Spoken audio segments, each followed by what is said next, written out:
Asante sana sababu ya nafasi. Kwa majina naitwa Apostle Samuel Budhia na Kristo ni Bwana katika maisha yangu. Nashukuru Mungu kwa hii nafasi. Nataka tukunena neno lifupi ambayo ni ya siku ya leo juu ya kujua. Biblia inasema katika kitabu cha Waebrania kitabu cha waraka wa Yakobo, James chapter 4 verse 17. Basi yeye ajuaye kutenda mema wala hayatendi, kwake huyo ni dhambi. Watu wengi katika dunia wanajua kutenda yaliyo mema. Dunia imeharibiwa na wale wanaojua kutenda mema lakini hawatendi. Manyumbani ndoa zimeharibika sababu ya wale wanajua kutenda mema lakini hawatendi.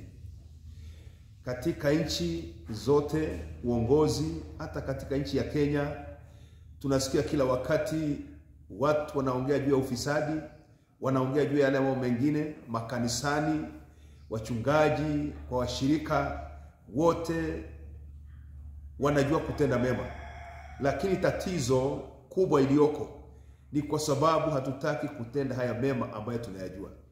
Hakuna mtu anajua ya kwamba wizi ni mbaya, lakini kwa nini watu wanaiba?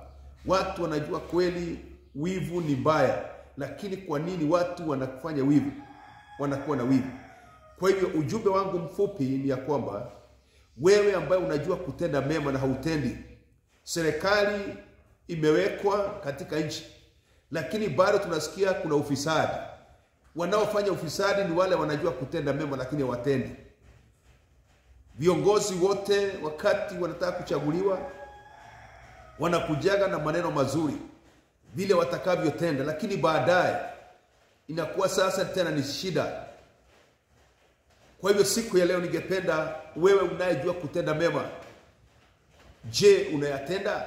Swali langu ni ya kwamba wewe ambaye unajua kutenda yaliyo mema, je, unayatenda? Wewe mtoto ambaye unajua kutenda mema, je, unatenda? Wewe mtoto unajua ya kwamba unapaswa kuishi maisha mazuri, je, unaishi maisha haya mazuri? Wewe mtoto unajua ya kwamba haupaswi kufuta sigara, haupaswi kufuta bangi, haupaswi kunywa madawa ya kulevya. Kwa nini unayatenda haya? Kwa hivyo kile ambacho kinatakikana, wewe ambayo umejua kutenda mema, tenda yale ambayo unayajua mema. Hakuna mtu ambaye hajui mema, atambui mema na atambui mabaya. Lakini kwa nini dunia inaharibika? Ni kwa sababu ya hawa ambaye wanajua kutenda lakini hawatendi. Hilo neno wacha tuanze kujiuliza, kwa nini natenda kitendo hiki na najua sio kizuri? Kwa nini natenda kitendo hiki ya kuharibu mwili wangu na najua kabisa sio kizuri? Kwa nini natenda kitendo hiki ninaweza kuharibu ndoa yangu na mimi nakitenda? Kwa nini natenda kitendo hiki na inaweza kuangamiza maisha ya mwenzangu na mimi bado natenda? Kwa nini nafanya jambo hili ambalo linaweza kuharibu nchi yangu na najua kabisa sio nzuri? Ndugu zangu, siku ya leo ni vyema tuanze kuangalia ni yapi tunayajua yaliyo mema lakini hatuyatendi.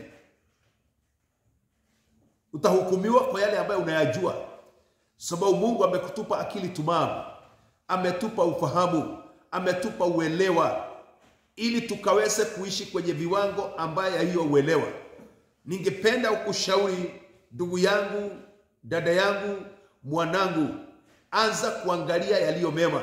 Angalia tabia zako, angalia mienendo yako. Unajua yale ambayo unapaswa kuyafanya yaliyo mema, lakini kwa nini hautendi? Na nikimalizia, jambo lolote ambalo unajua ni mbaya na unalitenda, unajiangamiza mwenyewe, unaangamiza maisha yako, na hakuna mtu ambaye utalaumu.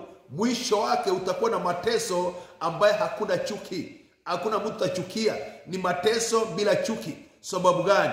Ulitambua haya ni mambo ni mabaya, lakini ukaendelea kuyatenda. Ubarikiwe sana. Mungu akupe hekima, Mungu akupe uelewa, Mungu akupe maarifa. Mungu tayari amekuwezesha, lakini akuzidishie kuweza kupambanua yaliyo mema na akusaidie pia kuweza kuyatimiza. Bwana akubariki sana na kutende mema, akazikuzidishia neema na kuzidishia kibali. Njia zako zote siko kwenye kutambua yaliyo mema. Angalia yaliyo mema juu ya maisha yako, angalia yaliyo mema juu ya familia yako, angalia yaliyo mema juu ya nchi yako, angalia yaliyo mema juu ya wokovu, angalia yaliyo mema juu ya kanisa ambayo unashiriki. Mungu akubariki.